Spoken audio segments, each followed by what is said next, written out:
Hello everyone and welcome back to the Lawyers Talk channel of BLawyers Vietnam. I am Uyen Chi and joining me today is Kim Thanh. We're very happy to be here with you again in today's episode. In this episode, we will be discussing a very practical but often overlooked topic when setting up a company. It's the agreement between the founding members. Hello Chi and our dear listeners. My name is Kim Thanh and I am honored to be with you today podcast.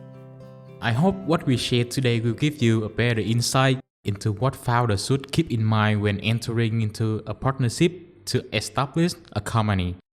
In our experience, many businesses are started with a strong sense of optimism and mutual trust, but over a long time, especially as the business grows, the conflict tend to arise, and often due to the lack of a clear agreement between the founders.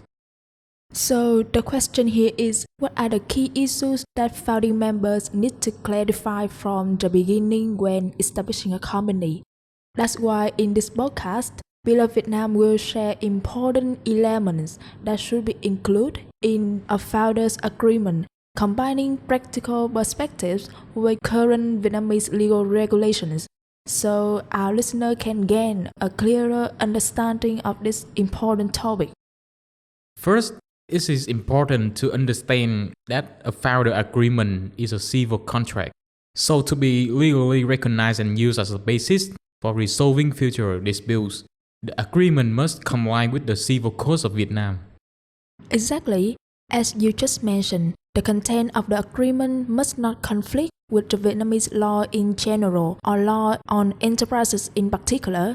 If it does, then when a dispute arises, the agreement may have no legal value to protect the parties involved. Another issue is that the agreement may conflict with company internal documents such as the charter or decision made at meeting of the member council board of management. Since the law doesn't clearly state the order of priority between these documents, so founders need to be cautious when drafting and issue them. Yes, that's why founders should be careful in drafting internal documents and regularly review and update them to ensure consistency among all legal documents of the company. Another crucial topic regarding the capital contribution, transfer, and asset. These are very common situations during the company operations. In practice, when setting up a capital transfer mechanism among founders, the agreement often includes clauses to protect their position against third parties, such as the right of first refusal or right of first offer, both of which have safeguarded their stake if someone wants to sell to an outsider. So, a lot of people often confuse the right of first offer and the right of first refusal. So can you explain the difference between them? Both of these rights aim to protect the founder's position when a member wants to transfer their share. However, they differ in timing and process. Let me give you a simple example. Let's say the three people start a company, one person wants to sell their share. If the agreement includes the right of first offer, then the person must offer their shares to the other two. Only if both decline can they then sell to an external party. This is called a right of first offer, giving the remaining members priority from the beginning. If it's a right of first refusal, the selling member can negotiate with an external buyer first, then come back to the two other members and say, I received this offer from an outside party. Would you like to buy under the same terms? If both refuse, only then can the sale to the third party proceed. Thanks for your sharing. However, it is also important to ensure that such clause must comply with the general legal requirements. For example, under current Vietnamese law on enterprises, in a limited liability company with two or more members, any proposed share transfer must first be offered to existing members in proportion to their ownership and under the same terms. Moreover, members must offer their stake into existing members before offering it to third party. and may only sell to third party if the existing member refuses under the same offer terms. Regarding exit strategies, agreements should clearly define appropriate mechanism tailored to the nature of the project and the company's business.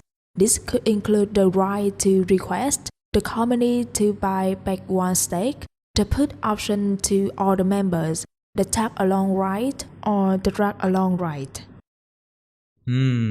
I've noticed that the clause about requesting the company to buy back shares can be sensitive, but also very important. So when is this typically used? This clause is especially useful when a member feels no longer aligned with the company's direction or if serious internal conflicts arise. For example, if a founder believes the company is straying from the original values agreed upon by the parties, they may trigger this right to exit, meaning they can request the company to buy back their stake. So thanks to this agree beforehand clause, the exit process is clear, avoiding dispute over price or time, is it? Absolutely right. And it also reassures outside investors that the capital structures remain stable and not impacted by uncontrolled internal conflict. How about a put option to all the members, Chi? A put option allows a member to request the other members to buy back their stake under specific circumstances. For instance, if during the course of collaboration, one party believes the other has reached their commitments, like failing to contribute capital on time or not participating in management as agreed, the affected party may exercise the put option to exit and avoid long-term losses. Also, there's the tag-along right, which is a clause often favored by minority shareholders. That means if a majority shareholder want to sell their stake to a third party, the minority shareholder has the right to tag along, right? That's right. For example, if a major shareholder negotiates to sell 800% of the company to an external investor, the minority shareholder can request to sell their stake under the same conditions. The aim is to prevent them from being left behind in a company with a drastically altered ownership structure. At the same time, selling the entire capital contribution at once will be more profitable than having the minority shareholder try to sell its shares later. So this protect the weaker party position. Without this right, they could be stuck in a new ecosystem they didn't choose, but in fact it's good for both sides. On the other hand, can you explain the drag along right? Sure. The drag-along right is typically proposed by majority shareholders.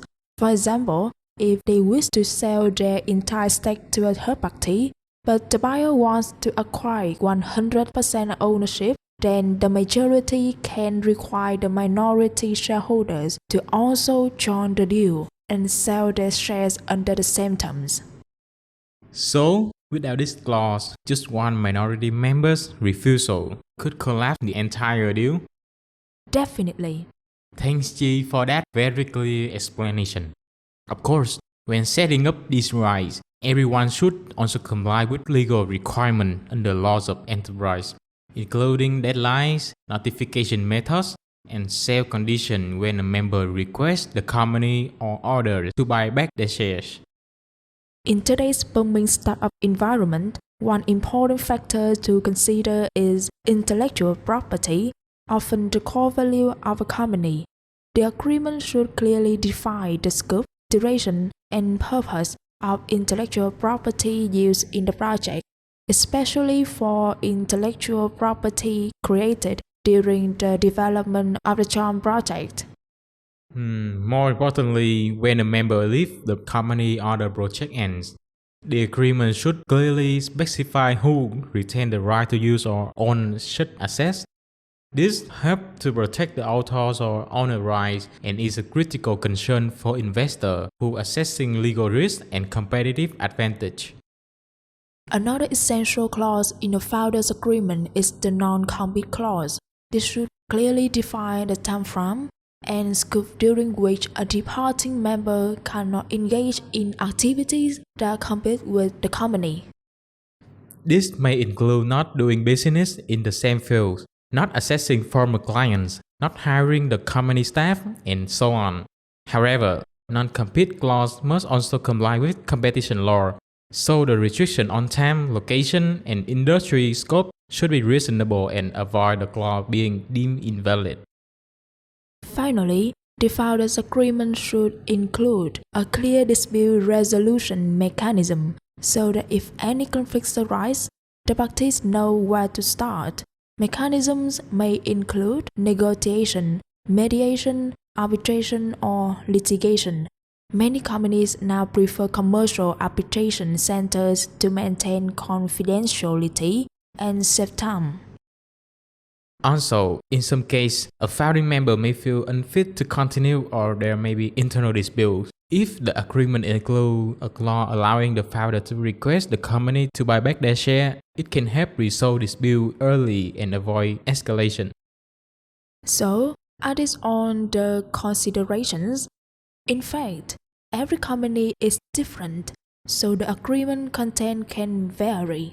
However, to ensure completeness and effectiveness, we recommend keeping in mind the key points we share. Let me summarize a few main takeaways for the audience when drafting a founders agreement. First, ensure the agreement complies with the law, is valid, and does not contradict internal documents such as the charter or resolutions. Second, clearly define mechanisms related to capital contribution, share transfer, and exit strategies to protect the interests of the founders, especially in scenarios involving third-party investors or member withdrawals. Third, intellectual property should be transparently defined in terms of uses and ownership to avoid disputes and preserve the company's competitive edge. Fourth, non-compete clauses should be built reasonably to stay legally compliant while protecting the company from internal threats. Lastly, always include a clear and visible dispute resolution mechanism and consider adding the right to request the company to repurchase one stake in special cases so you can manage internal conflicts earlier before they escalate. Thank you, Chi, for great summary, and that brings us to the end of today's podcast. If you have any question or concern, please leave a comment below. For more information about BLawyers Vietnam, please visit our website listed below the screen of the Lawyer Talk podcast. Goodbye and see you again in the next episode. Thank you for joining me today. Goodbye and see you again.